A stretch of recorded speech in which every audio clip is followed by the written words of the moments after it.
When I started with Bitcoin, I saw the volatility and I saw promise in the volatility. Most people see the volatility of Bitcoin and go, that's why it'll never work. That's why it's going to fail. That's why it's going to zero. So one, well done. The ceiling was higher, but the floor was lower. Like when you turn on that first miner and you saw that money hit your wallet or whatever.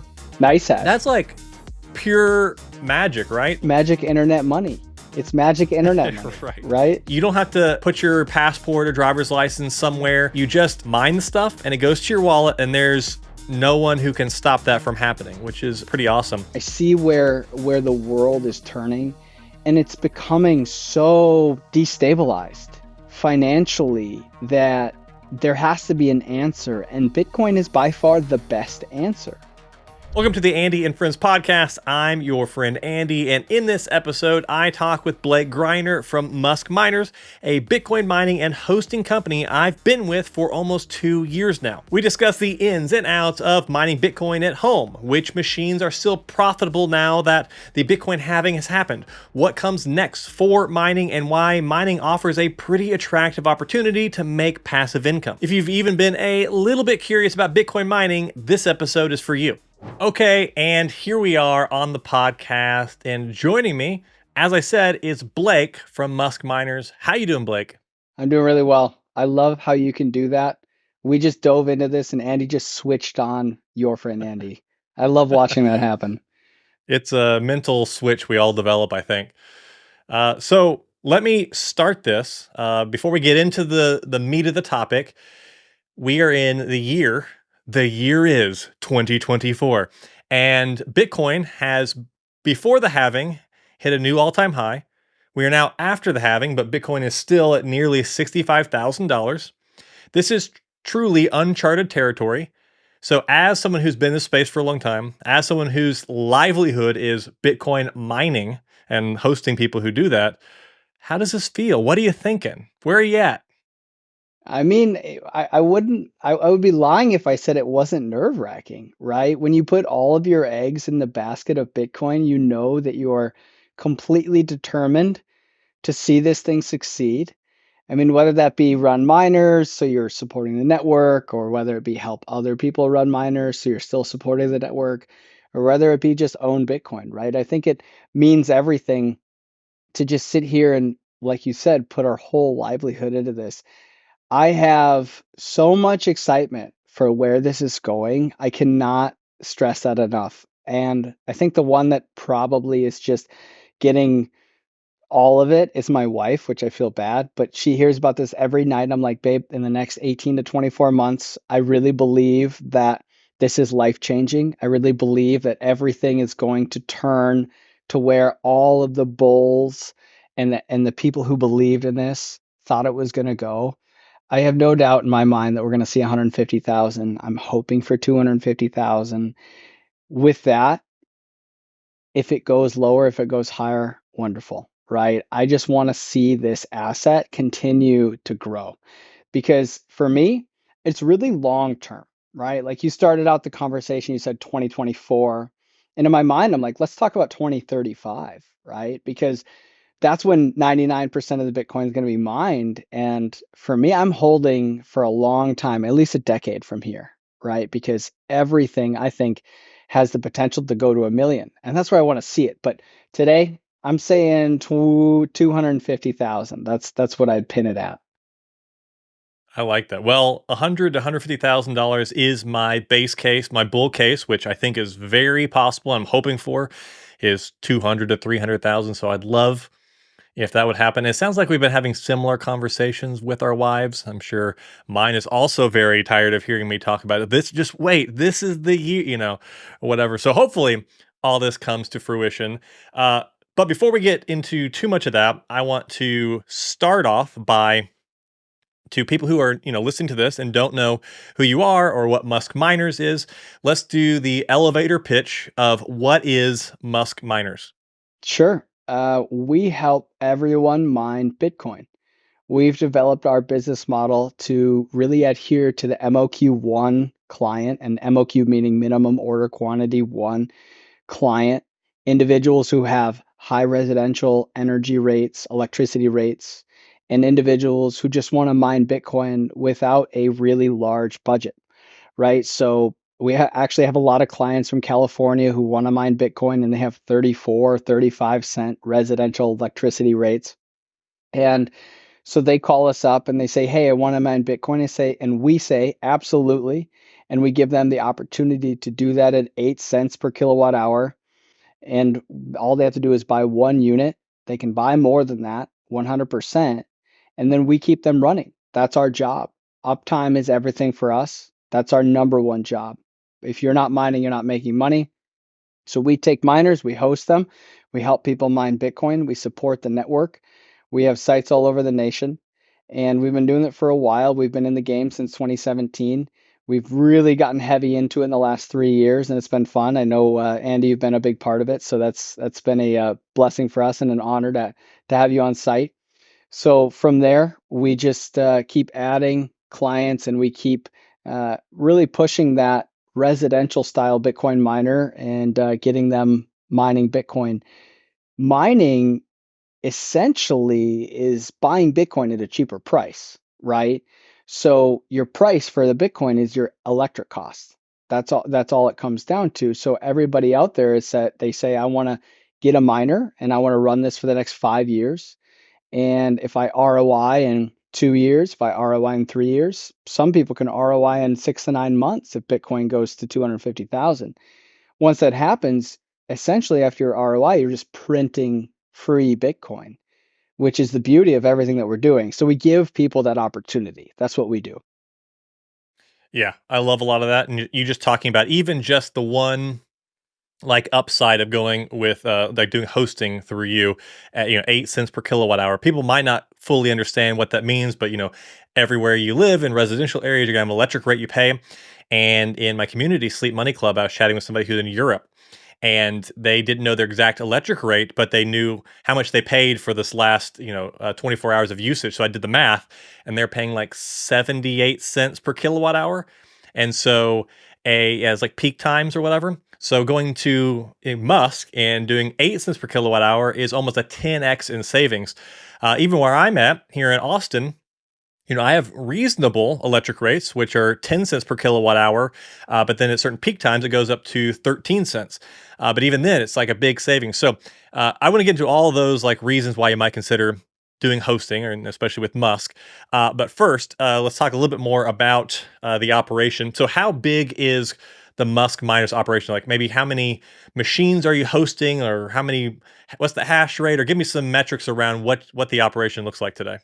Yeah, so we have sites all throughout the nation. We're currently located. We have our own site at Texas. We have partner sites in Iowa, Washington, Oklahoma, and Arkansas. Arkansas is going to be our most prevalent expansion right now. So any new clients are going to go to Arkansas. It's a really, really good facility. The uptime's really, really awesome. It's got guys on site 7 days a week. It's got really good security. We've never had any issues. That's everything for us, right? We're gonna keep guys rocking and rolling. So we have many clients under management.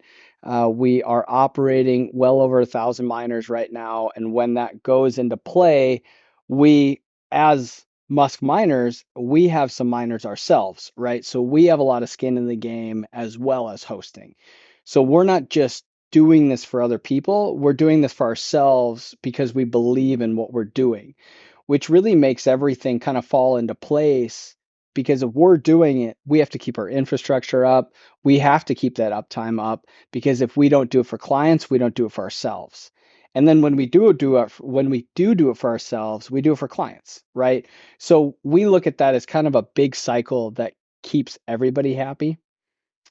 We do not operate any clients outside of the United States. That's something we've actually been asked quite a bit, and we've seen other operations do. Yes, there are other opportunities for cheaper electricity outside of the United States. I think that maybe that's a topic we could touch on, right? South American mining, Russian mining, Chinese mining is not a thing anymore because they banned it, right? There's mining out in kind of the Middle East, such as maybe in the Dubai area.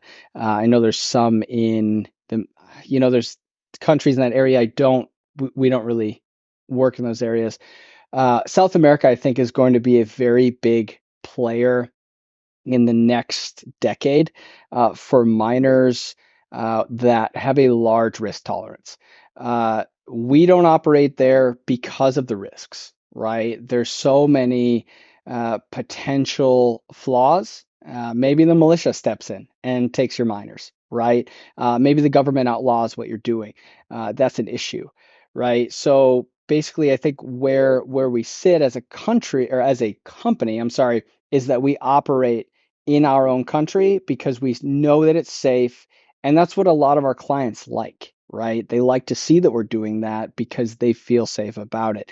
And you do pay that premium for it, right? 8 cents is very competitive. There's no question. Our rate, 8 cents, is competitive. Granted, could it be lower if you went to other operations outside of the United States? Absolutely. But when you do that, you have to consider the risks. You're losing cost, but you're also gaining risk, right? So there's a lot of different kind of a balancing act that you really have to play in the mining game. And so we found that our company, it's just safer for us to stay in the States, and I don't think we're going to go anywhere else.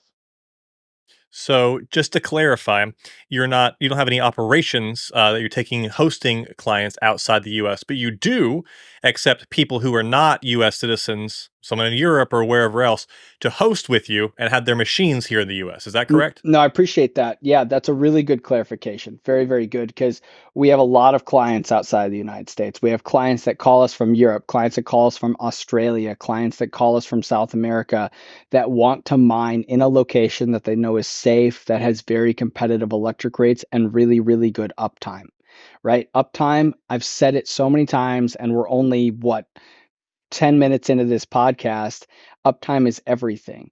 You have to maintain that. In the United States, electrical grid system has a very good uptime, 99.9%, just to be qualified as a utility, right? So in order to get to that point, you have to have backup generators on fuel supplies, on infrastructure.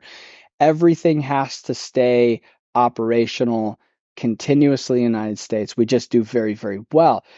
That's not the case in other countries, right? The electrical grid system, they might have 80% uptime. They might have 90% uptime, where maybe every day you lose power in the afternoon from 1 p.m. to 2 p.m. It's normal, right? Well, if you're a miner, if you lose that time, that's money.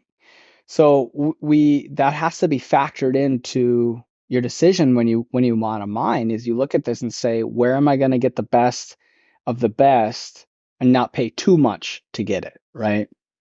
And I think there's two things you just said in there that are important to maybe double up on.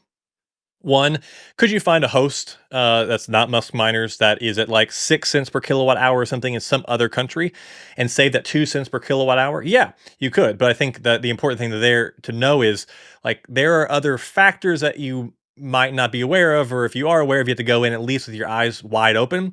That your couple $100, across many machines or whatever you're going to be saving is traded up for more risk. And so, is it actually worth that couple cent savings? But also contextualize it again. If we're talking about that person I was talking about in Europe, that's an extreme case. But even other people just in the UK who are paying 30 to 50 cents per kilowatt hour, even people here in the US and California who are paying 26 to 35 cents per kilowatt hour. Is it that big of a deal if you're at 8 cents or 6 cents when the savings is so massive? And if as long as you have that little bit of security about your machines. So I think that's a really important thing to like let people know about because I've heard lots of and this. I'm not trying to make this a podcast where I'm just trying to convince people to host with Musk Miners. I'm a big fan. Obviously, you're the only host I've partnered with on my channel, but I think just broadly, I've seen lots of stories where people send their machines to some of these hosting places in countries. And if they go in with their eyes wide open, they say, I'm sending them there just to collect whatever Bitcoin I can before the machines are confiscated or whatever, or taken offline. I don't expect them to get them back, and that's like the smarter of the two, but that's a lot of risk. But the worst case is when I see people who send them there and they expect certain uptime and this and that, and they're either down all the time or they just get turned off or they never hear from the people. So Yeah, that's the thing you have to like weigh in this whole conversation as you're thinking about mining is what's the inherent risk, and then what where the compromises on that spectrum I'm willing to kind of make for security, risk, return, cost, that type of stuff. So yeah, I just wanted to hit that up again because I thought that was really good that you brought that up. Before we get too far into the weeds with the hosting stuff, though, I want to jump back a little bit and do a little more background on you. So you said Musk Miners has been in operation since 2017, but I'd love to know, when did Blake first get into crypto? Why did you first get into crypto? How did you first get into crypto? Tell me about that. Yeah, I mean, personally, if we want to get on a personal level, it all started in my basement, right? And I was fresh out of grad school. I just got a master's degree. I thought everything was going to be kosher. I thought my life was made. I thought my career was ready to go, no problem. I had no idea, right? And so bills started to pile up. I got married, I have kids, all these things, and life happened. And you look at life, and then you look at your paycheck, and you're like, I don't think I can continue to financially survive off of what I was told a master's degree would get me, right? And then you start thinking about other avenues, right? Because I see a lot of people in this industry that can grind and they find other ways to make money. I think you're one of the best examples of that, where you just make money where you see money to be made. And so we started looking at passive income opportunities, right? And I think investments were one of those passive income opportunities before mining, before even cryptocurrency. So I got into trading options and things like that, and I completely blew it. I just did terribly. I lost so much money very quickly. And granted, I look back at it, wasn't like a drastic amount, but at that time it was, right? But I bet some of those like failures though are probably some of your best lessons though, right? 100%, because they led me to the path that I'm on now, which was to seek alternatives, to seek a side hustle, right? To seek passive income. And when I looked at cryptocurrency, I actually when I started with Bitcoin, I saw the volatility and I saw promise in the volatility, because you could almost, the ceiling was higher, but the floor was lower. But my risk tolerance was so high, I was good with that, right? Like let's hammer this home. I'm tired of these 2 to 4% swings on dividends. I want to see some real movement and make some money. Well, I heard about mining, and when I heard about mining, I bought an S9. And I bought that S9, and I kid you not, I was so hooked. I was so ready. It was so amazing. And I had just bought a house, my first house, that was built in 1912, and we bought it for like $140,000. It was very inexpensive. Sometimes that's very expensive, but it's one of those things that we barely had any money to buy it. And my point is I got lucky enough that I had a 400 amp panel in the basement. Like normally, sometimes you get a 200 amp panel. I had a 400 amp panel, and I had so many amps left over, and I didn't even know it. I had no idea. So I buy this S9 and I start running it. It was the most amazing thing I'd ever experienced. And at this time, S9s were making a decent amount of money if you had decent energy costs. And I didn't know how to calculate my energy bill, right? So I thought I was making way more than I did. Regardless, I still ended up positive in my profit. Well, I kept going, right? We just kept adding S9s. We just kept adding S9s. And then all of a sudden, at one point, I had 18 S9s in my basement, and ran them on a rack, and I was still working a full-time job elsewhere for the university. And I was just loving this, and it was the coolest thing. And my wife hated it because it was so loud, and it caused so many problems in the airflow of my home. Like, one of the examples is that, if you can imagine, my S9s were set up on the east side of my basement, and they were all vented out the window. And then on the west side of the basement, I had a window open to pull air through. So the amount of air that was coming through my basement was so substantial that it was actually blowing out the pilot light in my water heater because it was pulling the air from the top of the water heater exhaust through the water heater and blowing it out. And I actually spent $1,000 replacing my water heater because I thought it was bad, when in reality, it was my miners that were literally sucking the air so fast past the pilot light that it was blowing it out. Right. So I thought that was crazy. So my wife was like, you need to stop this. And I was like, okay, well, I need to find cheap power, right? Then if I want to keep going, I need to find cheap power. And so I actually started looking around in the area. Obviously, we're from North Dakota, and it was beneficial because North Dakota has a lot of cheap power. Well, the problem with North Dakota is, since it has cheap power, the big boys saw that too, right? Our biggest competition ended up being Core Scientific. They set up a very large, I think it's a 100 megawatt operation, or it's at least 50 megawatts, about 2 miles west of where I sit right now, right? And they're still going today. So they came in with, 50 million, $100 million, or whatever they came in with, just some astronomical amount of money to our power company, and they were like, "Give me all your power." And so I called up the power company. I was like, "Can I have some?" And they were like, "Sure." No, we didn't get any power, right? No, that was never going to be a thing. And it is what it is. So it caused us to look elsewhere for cheap power. And that's where Musk Miners was really born, is during this search of cheap power, we started to realize that there were opportunities not to get 100 megawatts, not to get 50 megawatts, but to pick up breadcrumbs, right? We looked at this and we said, okay, well, if these guys are picking up 150, well, 100 here or 50 there, we'll pick up one or we'll pick up two here or there on the smaller substations that the big boys didn't want anything to do with, right? And from there, we just kept going.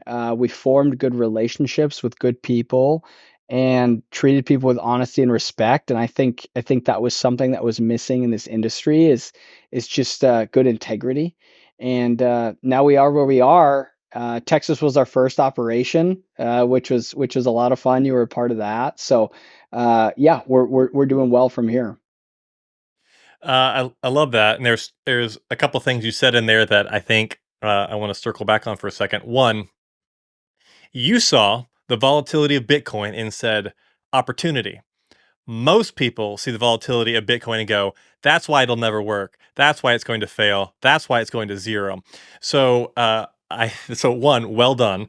But two, I think that that is like a really impressive thing to do that very few people, those of us who are here in this space, obviously, I think most of us think that way. But it's just, I think that is a big disparity between the masses who are not in this space yet and those of us who have already started on this journey, where we see these things as opportunities, as a completely new asset class finding its way in a market for the first time ever, emerging.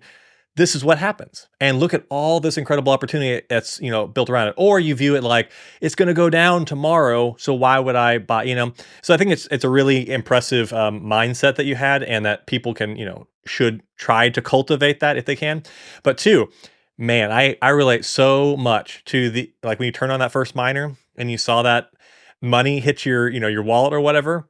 Nice hash. That's like pure magic, right? Like when you plug in a machine, or in my case, machines and nodes, and take your pick of things, devices, and the first time the actual payment hits, even if it's just pennies, it's just, I don't know. It's like when my YouTube channel was first monetized, and my very first day of monetization on my YouTube channel, I will not forget, made 36 cents that day. And that was like, mind blowing, because I'm like, this, all of a sudden, I see how it works.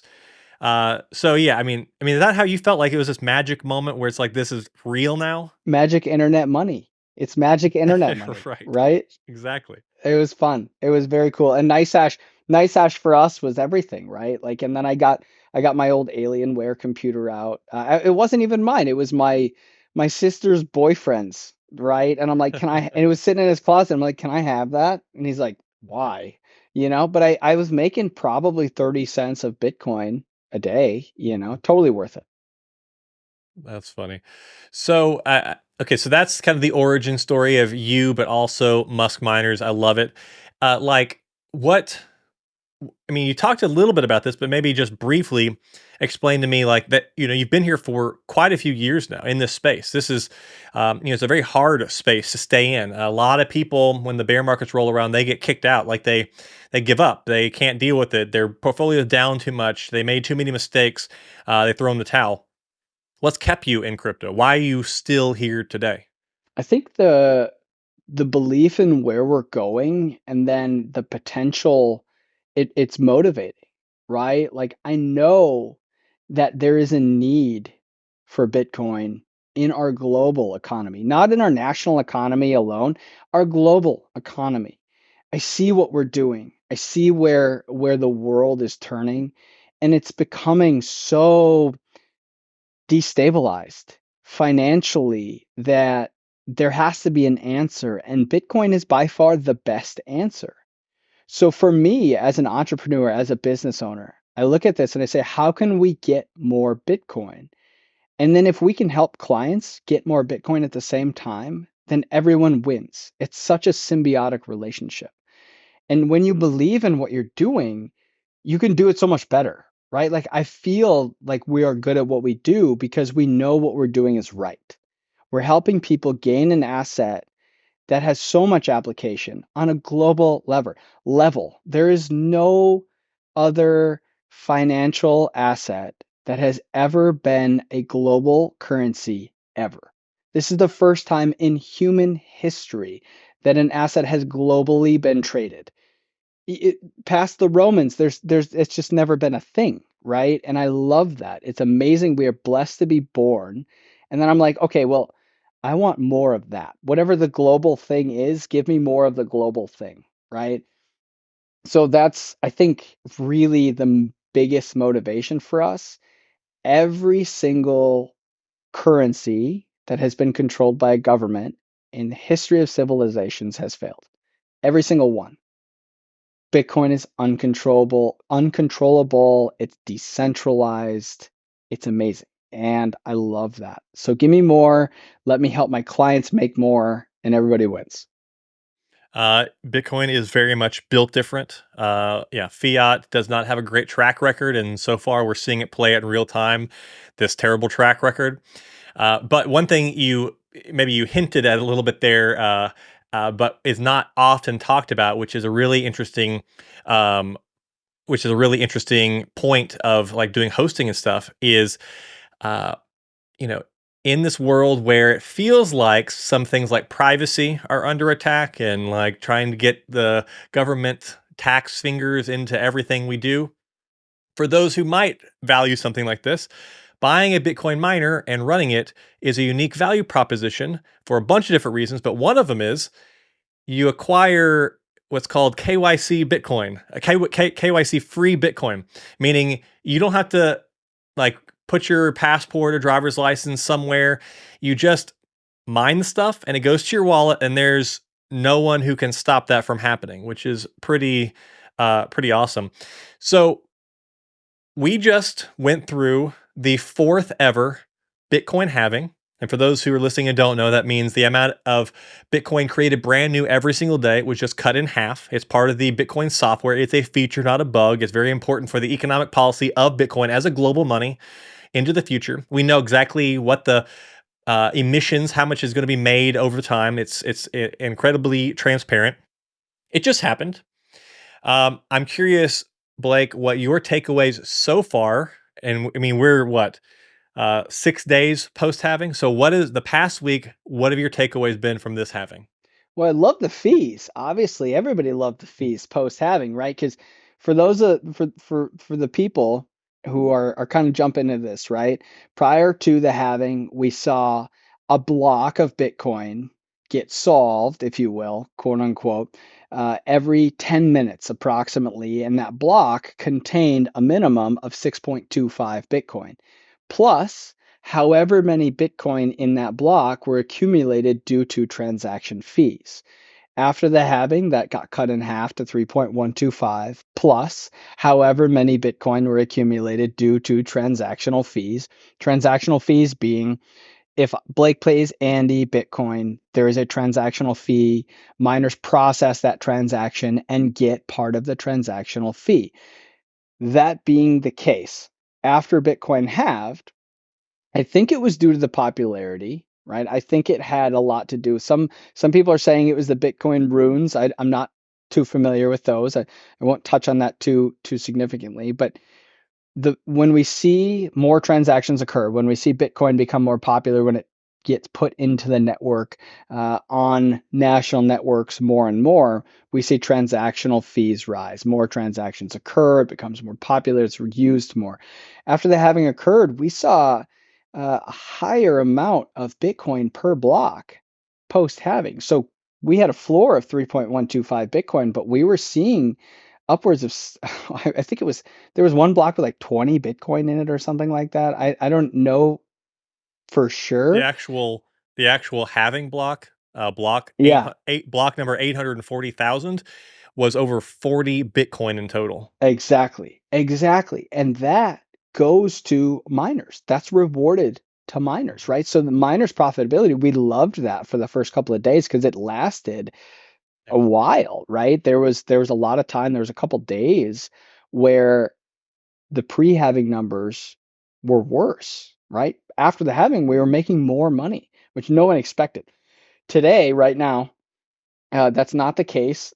Fees have dropped to a normal level, and oof, fees have dropped to a normal level, and we've seen miners kind of settle down and markets kind of settle down, which is very normal. I think it's very healthy, right? I think it's a very good thing because it gets the the scared investors, the ones who don't like the hodl, the paper hands, gets them out, right? And the ones who believe in this, they're going to sit it through, right? And then you scale out. I love Andy's tweets. I love your tweets when you scale out and you show the whole market, and they're like everybody's like Bitcoin's crashed and it's down 10%, and you look at it, it's like a tiny little dip, you Mhm. know. That's now, right? That's today. And so we're going to see, I believe we're going to see a substantial rise. The halving, it simply lowers the amount of supply that's going into the market. The demand is still it's still sustainable, if not increasing. When you increase demand and you lower supply, economics 101 suggests an increase in price. I mean, that's the simple truth, right? In the next 18 months, we're not, as miners that start today, we're not trying to get rich today. We're not trying to make a boatload of money today. We want to buy a miner that can sustain us through the next 6 to 12 to 18 months and then ride the bull wave up, right? That's it. Like an S21 miner is a really good miner to buy today because you know you're going to remain profitable and you know you're going to be working towards your ROI. And then when Bitcoin goes substantially higher, you're just gonna capitalize on all of those gains because you're gonna make so much more money. You're gonna make your ROI way more quickly, and everybody wins. It's a beautiful thing. Yeah.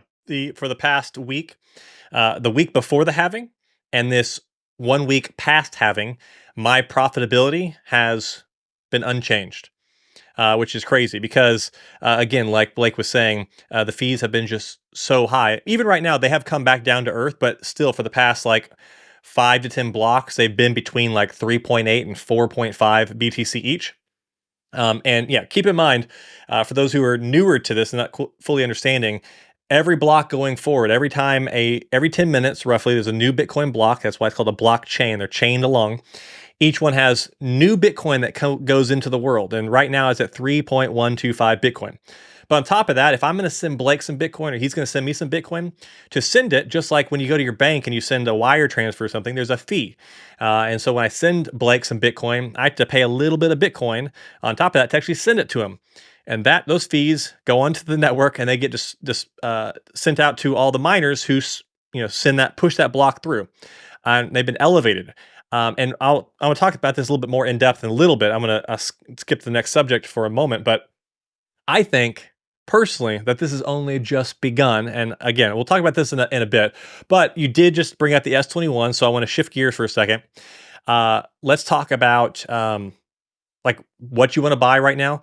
Should and like timing. So We're post halving. Should people be buying machines now? Should we wait some weeks or some months? What's the best timing?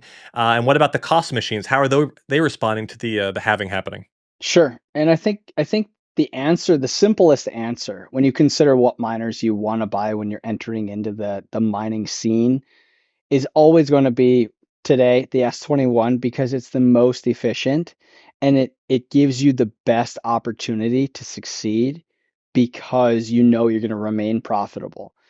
When you take a step back and you look at older generation miners, you have to consider the fact that there is potential that you will not remain profitable should Bitcoin, for whatever reason, drop substantially, right? Like maybe it drops back down to 40,000. Other miners, such as an S19K Pro 120 terahash or an S19J Pro 104 terahash, those miners at that point might have troubles surviving from a profitability standpoint compared to an S21.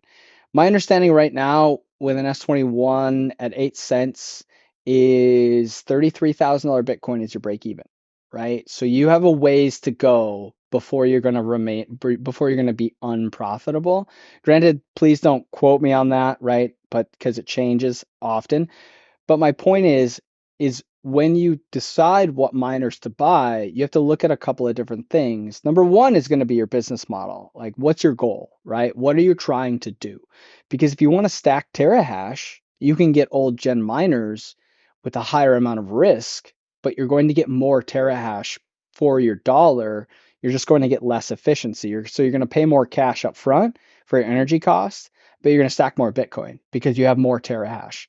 And if you stack more Bitcoin, a lot of people believe when it goes up to 250,000 or higher, the amount of Bitcoin that you had stacked is going to outweigh the amount of cash that you put in substantially, right? So if you buy, say, two S19K Pro 120 terahash for the same price that you'd buy one S21 200 terahash, you're paying more in cash because your efficiency is less in the S19K Pro, but you're getting 40 terahash more because you had two machines for the same price.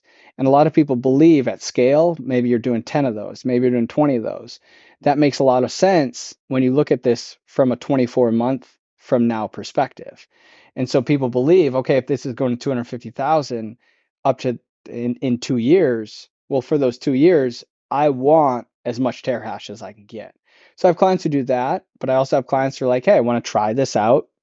I want to test the waters. I want to see what mining is, and I want to be safe while I do it, as safe as I can be. So the answer there is an S21 and just get one, right? A lot of times we have clients calling like, hey, I want 10 units, but I'm not sure, right? And it's like, okay, well, let us prove ourselves, right? Let us prove ourselves. You buy one unit, we'll get you rolling, we'll get you mining, and then you understand what Bitcoin mining is. I think that's something that people really need to get into and understand is the concept of mining, and then they really get that bug, right? They just get that itch, and then you just can't stop. Like you just need more miners. You need more miners because you can wake up in the morning and you look at your phone and you see all the money printed while you slept.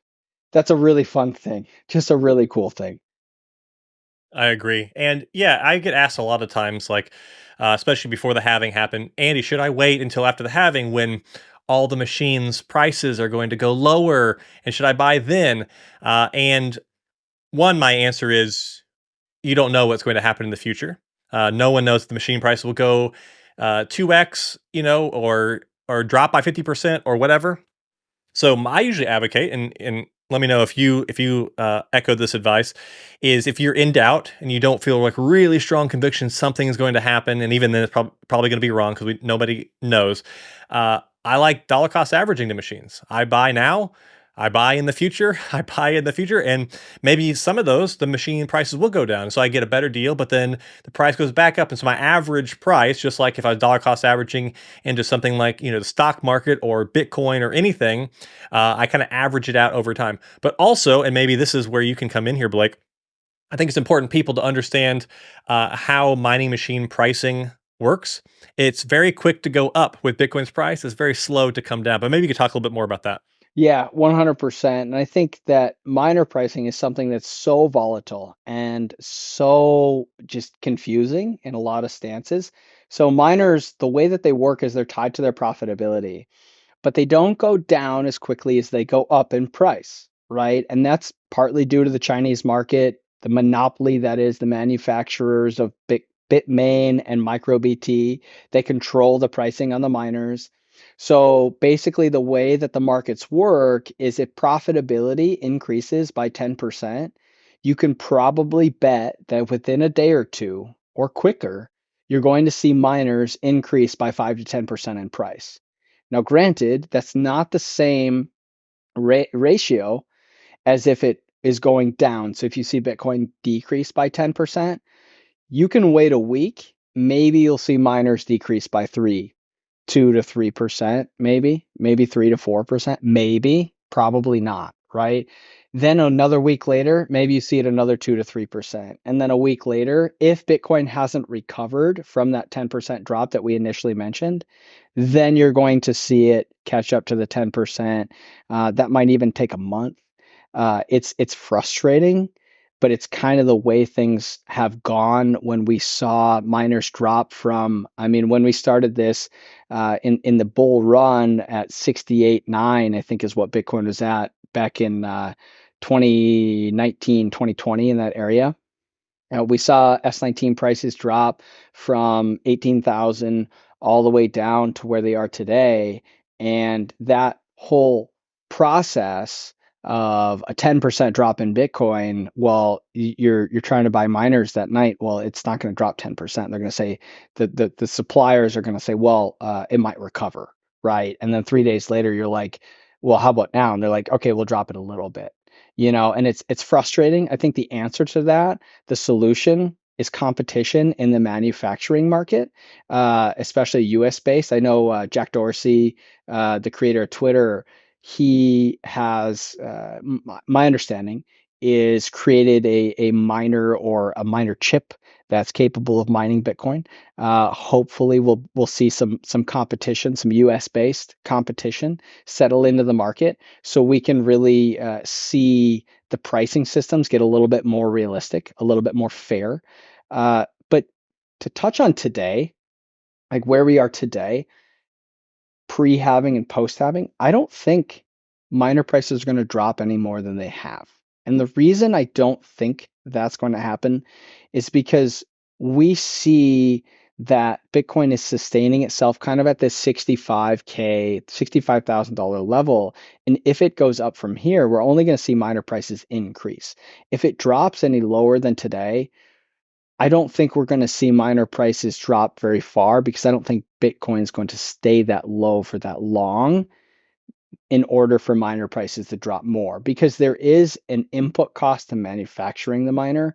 And then another thing about the pricing is the ROI that is the miner's pricing. So if you have a miner in S21 that ROIs in 2 to 3 years, often they're priced so that they ROI in 2 to 3 years, right? So if they're staying at that level, which they are today, then we just don't anticipate the price to drop. We're buying right now. It's something that I think is a really good thing to do. You talked about DCAing in. I agree with that so much because I often tell clients just play the game, right? Just play the game, just mine, right? And whether that's with an S19 or an S21 or whatever it may be, just do that. And I think you're going to win, not because of the miner that you chose, not because of the coin that you're mining, but because of your timing. Because I don't think we've seen the bull run set in. I don't think we've seen the gains in the last bull runs comparable to today, right? The last bull runs, we saw 600% gains. We saw 1,000% gains. We haven't seen anywhere close to that. And since that hasn't happened, just make sure you're playing the game, right? And you would succeed in that doing DCA, right? That's the same concept. So I completely agree.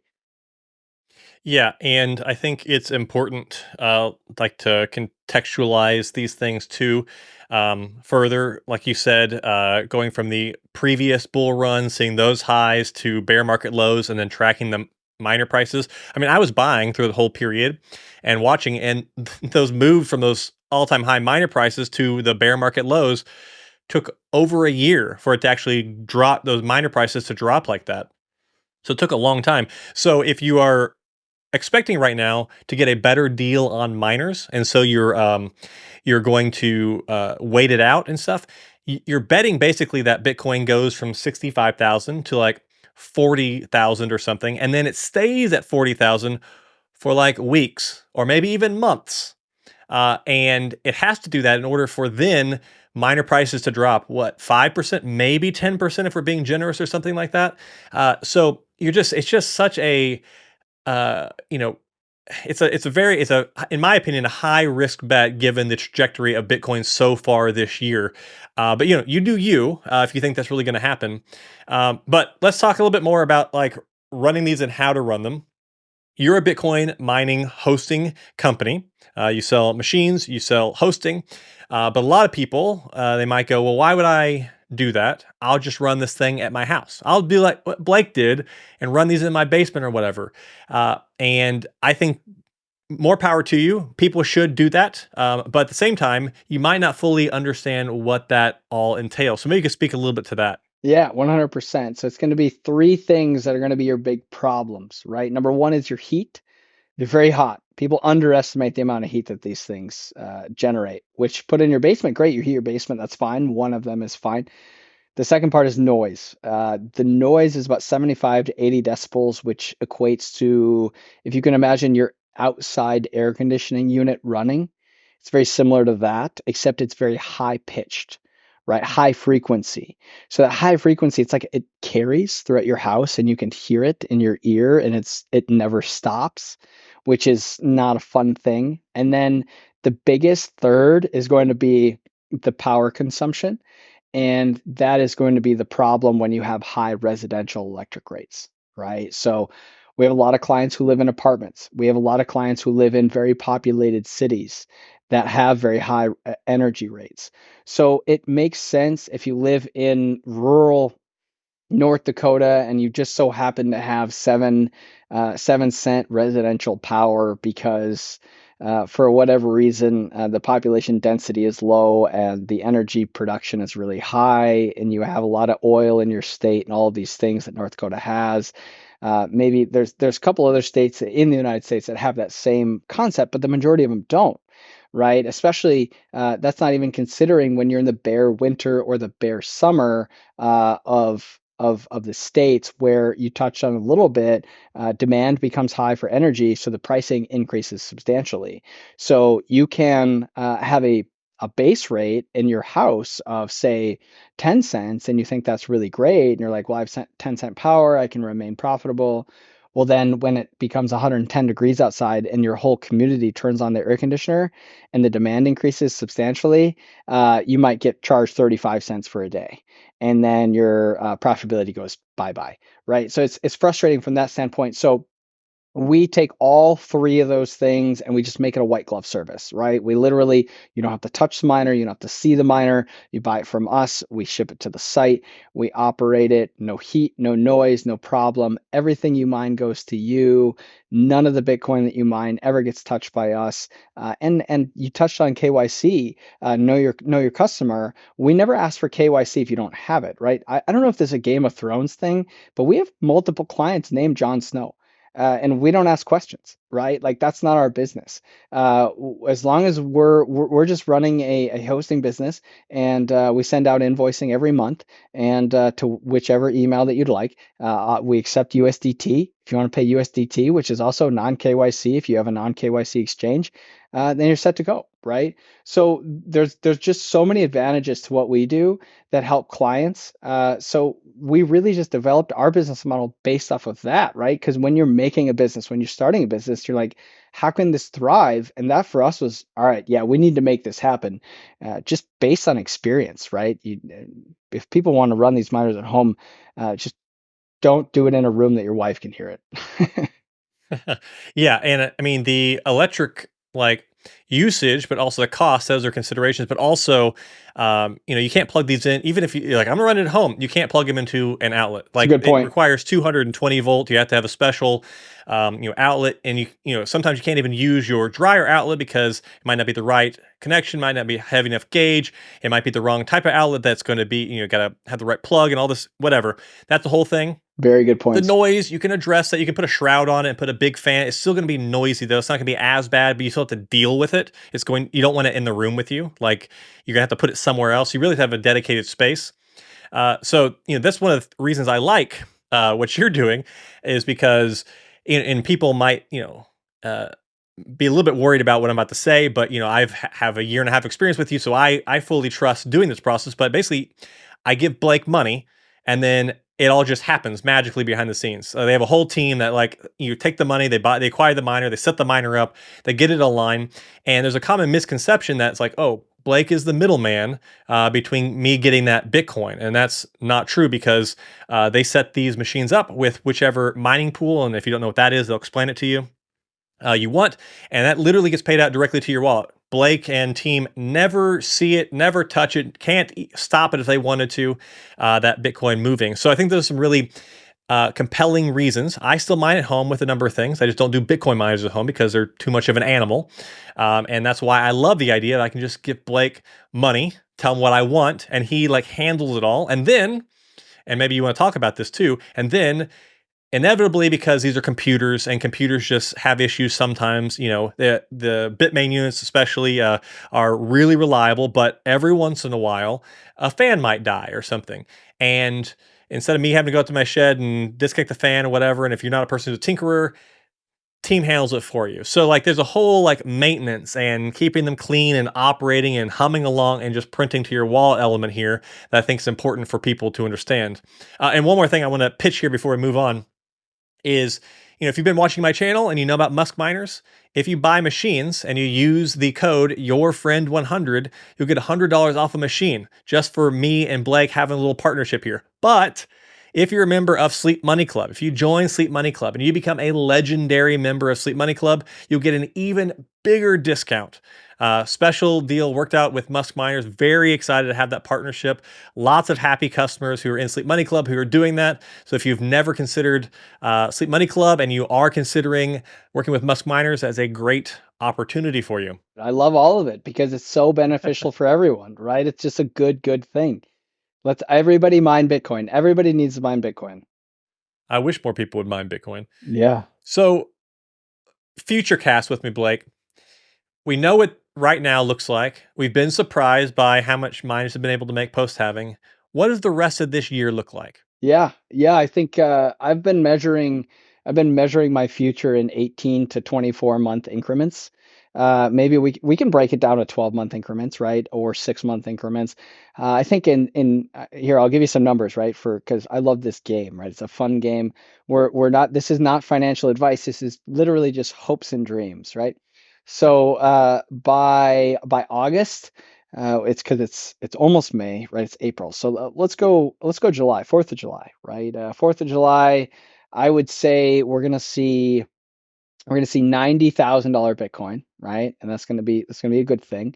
By September, I'm anticipating 100, and by December, I'd say 120, and then by following June of 25, I would say at least 150 is where we'd sit, and then our bull run is going to kick in from June to about call it November, and we're going to see a push of 200 to 250, and then we're going to sit there and maybe for a little while, and then that's where I think our bear market's going to set in about that 2026 standpoint. And then because we have to see those bear markets correct, we have to see those healthy corrections. But I think that November of 2025, I think 250,000. That's what I say. I love it. I love it. So I do want to hit up a couple of quick last little topics here I want to walk through. One common question I've had when I've talked about Bitcoin mining, but especially Musk miners, is people will go online and they'll look at other resellers of machines. These are resellers that will, send the machine straight to your house. They don't offer hosting, and these machines are, $500 or $1,000 or something cheaper than when buying through Musk. We've already hinted at it a little bit, talking about maintenance and white glove service and all this stuff. But maybe if you could just kind of address that, because I think it's really important to understand why both those two models exist, how they're different, and why it's actually very fairly priced when you consider all the things that go into it. Right. I think for us, I mean, we get asked that question often as well. And I always kind of use the comparison that we are being compared to apples to oranges, right? Because apples being that miner seller that just drop ships you a product, doesn't provide anything besides the miner. Granted, yes, they get you the unit, but that's it. They don't give you a power cable. They don't give you customer support like we do. You can't call us on the phone. For us, the oranges really become what we provide in the infrastructure to run the miner, the ability to call us on the phone at any point in time. We are very responsive with all clients. We give communication beyond anyone that we believe has just a drop shipping operation. A lot of guys overseas that we get compared to, and with that, we have just developed our infrastructure to be able to run these, and that's very expensive, right? Often utility companies cost it costs a lot of money, deposits cost a lot of money, employees cost money. Everything that we're doing costs money, and when that costs, guys need to be paid. So that sale commission helps us be able to operate your miners so well, right? And gives people the ability to run these miners. So, do our competitors have slightly lower pricing? Absolutely. But can we provide much better and more thorough service? That's what we do, right? That's why we have what we have. So, granted, there are other pricing systems out there from other hosts. Often, those hosting services do require other fees, service fees, racking fees, deposits. We don't require any of that. We ask for a 30-day prepayment up front. That's it, right? And that's utilized in the first 30 days of mining. That's it, right? We don't ask for anything other than that. There's no waiting till month 11 or 12 of the contract to get your deposit back. There's no racking fee. There's no service fee. Often those fees make the hosting costs that's advertised more expensive. Maybe you see on the front page of the paper that a host advertises at a lower rate, right? Well, after the service fee of $15 and a racking fee of $15, that rate then equates to actually 3 to 4 cents higher than you were quoted, right? But it looks good on the front, right? For us, it's not that way. We are 8 cents all in. We're 30-day prepayment, utilize immediately. That's it. Said and done. That's it. Like it's super simple. We do not try to do any of that craziness. We just give people good uptime and keep them mining, and that's it. Oh, also, when you say give Blake money, I wanted to make the point. You can pay us with a credit card. We accept credit cards, right? That's a safe thing to do. So if you give Blake money in the form of a credit card, you can always, if something went south, you never know, right? The credit cards often they help with the purchaser, right? So it gives you a little bit of peace of mind, right? Yeah. And yeah, like, more power to you if you're going to do lots of shopping and you happen to find a reputable place and you want to buy from somewhere else that's not Musk Miners or whatever. Just know what you're getting. Like I've chatted with somebody recently who bought from a really popular online mining machine reseller, and they drop shipped them a different model than they purchased, and they contacted him and said, well, we can't take it back, we can't, it's sent strictly from the facility, so here's a few $100s in USDT, sorry, oops. Like most of these that do this kind of drop shipping stuff or send to you, there's no warranty support, there's no customer support. So that's a big distinction. And I also think people just don't realize how one cutthroat this business is, and when it comes to like margins and prices and stuff. Um, like if Musk Miners offer the same prices as some of the other places, they'd be out of business because they have team and facilities and infrastructure and maintenance and warranty repairs. They handle all that for you. So they have to make money somewhere, and that's going to be usually on machine sales because at the end of the day, like electricity costs, those fees, they don't make that ton of money doing that. Whereas if you're just a drop ship reseller, you can skate by with the most razor thin of margins on the machines because you provide none of that other stuff. Again, I'm not trying to knock that model. That model can make sense to certain people in certain ways, but I just think it's really important. And again, yeah, apples to oranges, the most basic way you can explain this. It's just two totally separate things. And there's a reason that all the cheaper ones, nearly all of them, don't also offer hosting. They would charge differently if they also offered hosting. So two last things here, Blake. One, this year with the price going up and with what we've already seen, we've already talked a little bit about Bitcoin fees increasing and how bullish that can be for miners. But two, maybe talk about that, but also talk about the opportunity that I think is really interesting, which is Bitcoin hits 150, it hits 250. All of a sudden, the world is trying to mine Bitcoin. Everybody wants a Bitcoin miner. But Andy, I have some miners, or whoever's watching this might have bought some miners too. We can maybe flip those machines. Like, talk about that opportunity in the future, because that one is such a neat one in my mind. Yeah, I love that. So you referred to it as minor arbitrage, right? So I'm gonna actually take a step back and I'm gonna tell you the two biggest benefits of mining Bitcoin instead of buying it, right? Because if you can guess, one of those is what you just talked about. The first for us that I tell clients often is that you can write these off as tax write-offs, right? When you buy a computer, you have a tax write-off if you buy it through the LLC. You can't write it off 100% the first year, but talk to your CPA. There is an ability to write these off to a certain percentage each year. If I'm not mistaken, it's around 60% for the first year, right? So if you can do that with a computer that makes Bitcoin, you cannot do that if you buy Bitcoin, right? So that's a huge advantage for people who have extra cash at the end of the year that want to make an investment into an asset that gives them more passive income. Really, really good thing, right? Second is the miner arbitrage that you talked about, right? You can buy the miner today. Bitcoin goes to 250,000. The miner that you bought today that's making $10 a day is now making $30 a day. Well, it just 3x'd in price, and all of a sudden you buy it for 6 and you sell it for 12, or you sell it for 15, and you made all that money back on the sale plus all the Bitcoin that you mined up to that point in time. It's a That you get to keep. beautiful thing. It's a beautiful thing, a beautiful thing. So yes, absolutely, those two things. And from my understanding, we've talked about this. I shared this on the channel. If you could quickly give a little bit of extra context around this, you've said that, if people want to flip in the future, they buy today and a year and a half from now, Bitcoin's, sky high and they want to flip their machines, you will help them with that process, right? Yeah, 100%. We do that. We list it on our website.